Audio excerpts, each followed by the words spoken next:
Oke, halo teman-teman semua. Apa kabar semua teman-teman di Facebook Live saya? Saya Genti. Saya kembali lagi di sore hari ini dengan topik live yang cukup menarik berjudul tanda-tanda penyakit jantung. Saya berharap live edukasi di sore hari ini bisa membantu banyak teman-teman semua untuk bisa mendapatkan informasi tentang penyakit jantung, terutama serangan jantung bagi kita semua. Selamat sore semuanya, apa kabar Mbak Denos? Semangat pagi semuanya. Oke, kita akan langsung mulai. Akhir-akhir ini teman-teman, topik virus corona juga cukup heboh dan cukup banyak menarik perhatian kita. Bagaimana keadaan, bagaimana mencegah dari kondisi-kondisi tersebut. Dan juga per hari ini topik tentang jantung dan serangan jantung semakin hangat di luar sana. Izinkan saya untuk membahas sedikit dari sisi awam tentang serangan jantung tersebut. Dan saya berharap video saya yang memberikan edukasi ini boleh mendapatkan benefit bagi semua teman-teman yang menontonnya. Kalau teman-teman nanti ada pertanyaan, boleh-boleh saja silakan inbox saya, bagikan video ini ke sebanyak-banyak orang, dan Anda bisa bertanya juga selama live ini berjalan. Boleh silakan bertanya. Oke, kita langsung bagi aja ya teman-teman semua.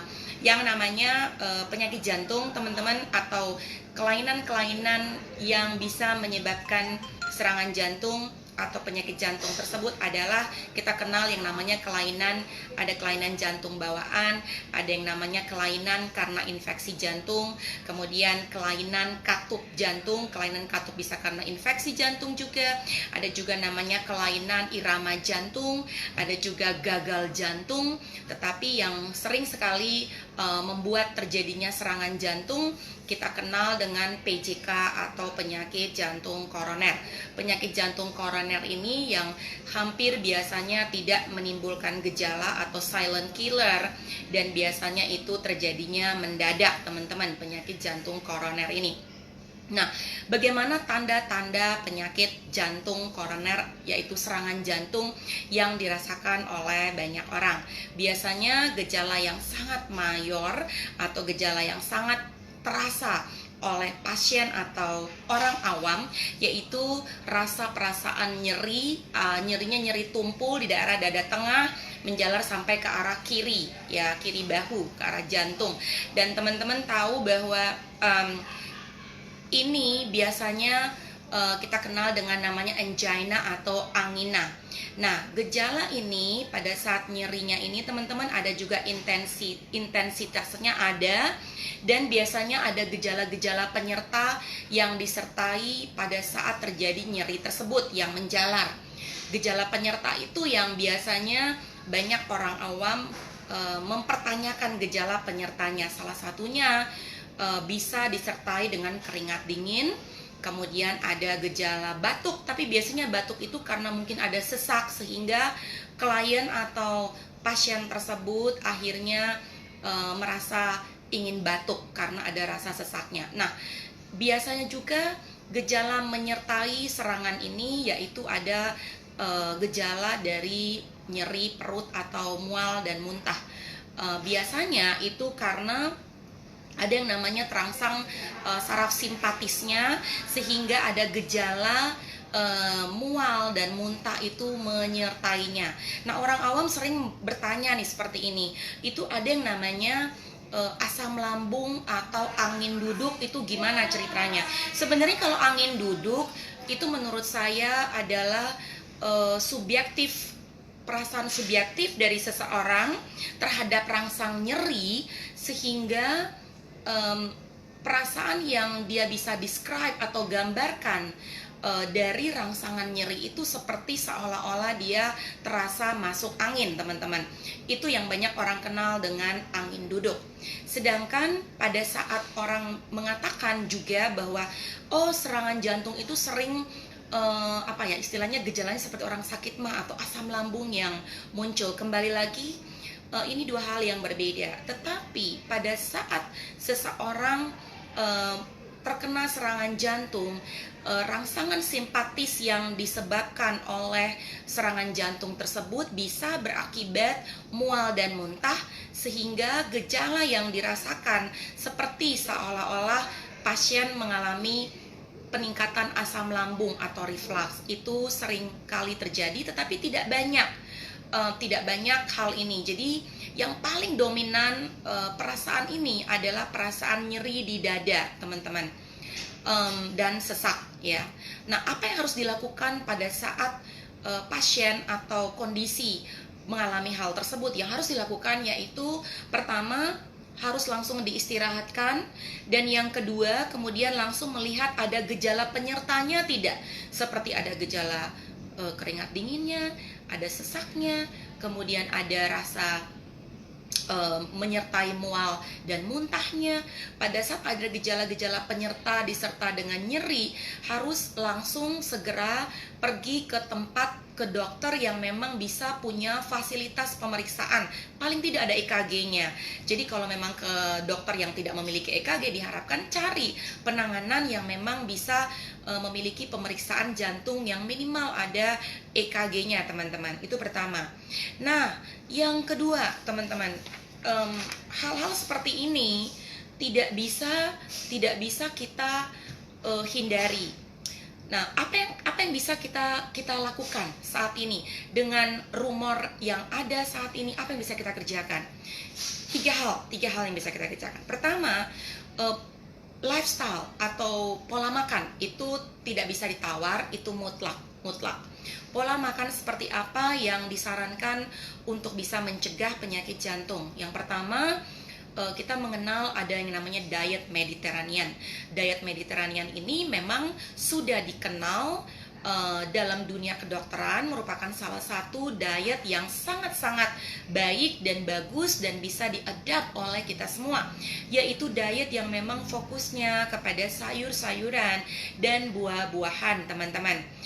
Juga mengandung banyak ikan, dan juga banyak mengandung lemak yang baik seperti alpukat dan juga ikan dan omega 3. Ini adalah Mediterranean diet. Kemudian secara pola makan perhatikan kuantiti dari serat yang ada.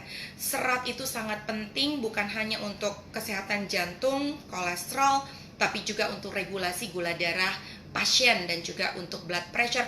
Apapun, serat itu sangat-sangat sehat dan sangat bagus, teman-teman. So, kalau bicara tentang bagaimana pola makan yang baik, teman-teman semua pasti udah tahu, kurangin karbohidrat yang manis, kemudian memperhatikan lemak yang baik, makan makanan yang fokus kepada buah dan sayur setiap hari. Di dalam piring Anda, pastikan Anda mengkonsumsi sayur-sayuran yang berwarna-warni di dalam piring Anda. Dan itu adalah pola makan yang memang disarankan oleh Mediterranean diet, ya. Oke, yang kedua yaitu suplementasi. Suplementasi yang memang dipentingkan terutama untuk pencegahan jantung adalah suplemen yang berfokuskan kepada suplemen antioksidan dan juga omega 3. Nah, omega 3 adalah suplemen anti-inflamasi atau anti-inflamatori. Dan memang omega 3 ini banyak sumbernya. Sumber dari omega 3 itu ada dari fish oil, di mana saya selalu menggaungkan yang namanya marine omega. Mungkin kalau ada boleh ya, ada di sini nggak ada. Tapi marine omega atau omega 3 yang berbasis krill oil itu yang disarankan.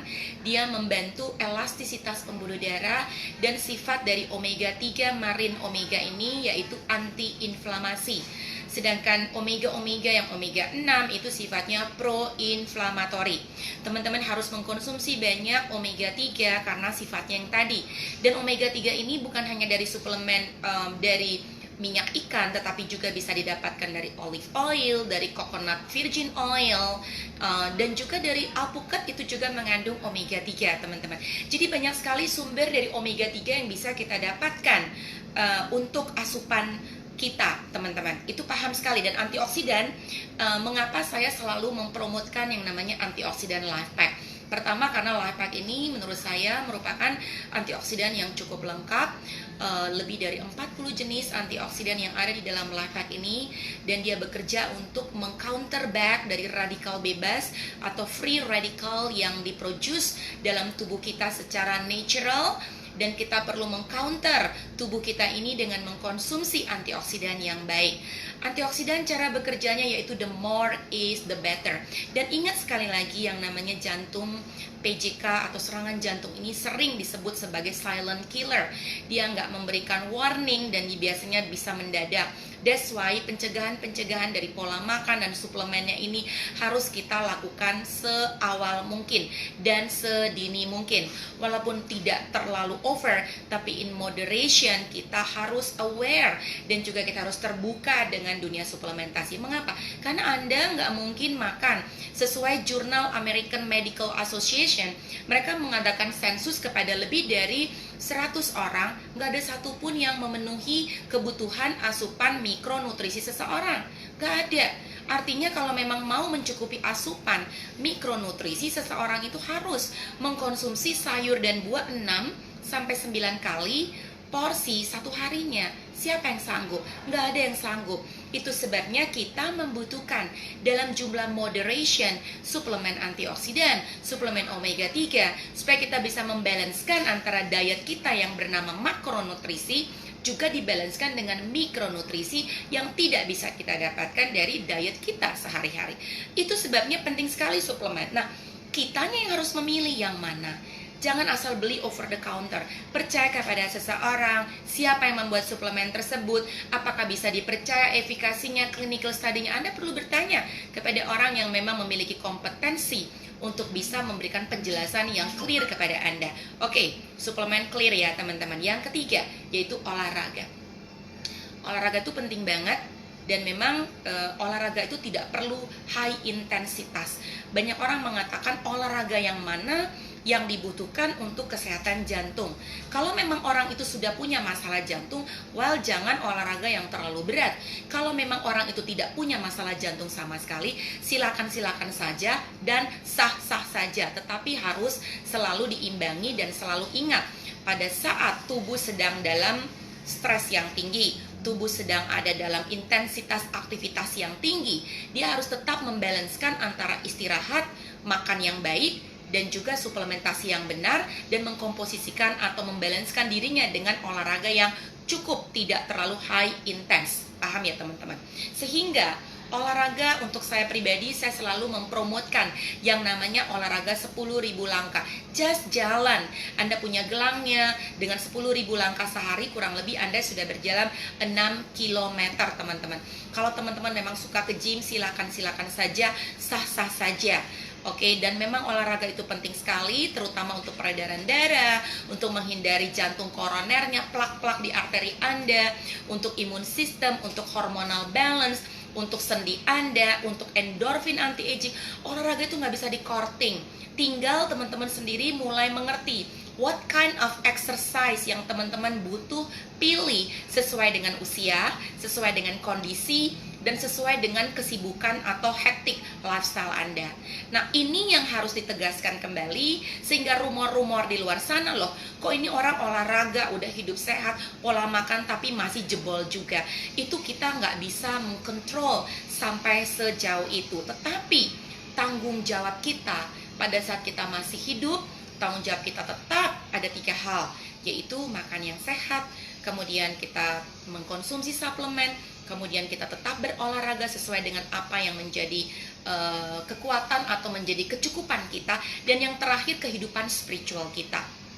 Kehidupan spiritual ini penting sekali karena setiap orang butuh mengerti bahwa dari ketiga hal itu yang terpenting bagaimana koneksi dia dan ketenangan hatinya dengan hubungannya dengan Tuhan. Karena tahu nggak teman-teman, yang namanya jantung dan semua penyakit-penyakit yang ada, lebih dari 147 disease, bukan karena pola makan saja, tetapi stres yang berkepanjangan, stres yang tinggi, itu merupakan related atau kontributor terbesar dari sakitnya seseorang, terutama bicara tentang jantung dan stroke, bahkan termasuk cancer.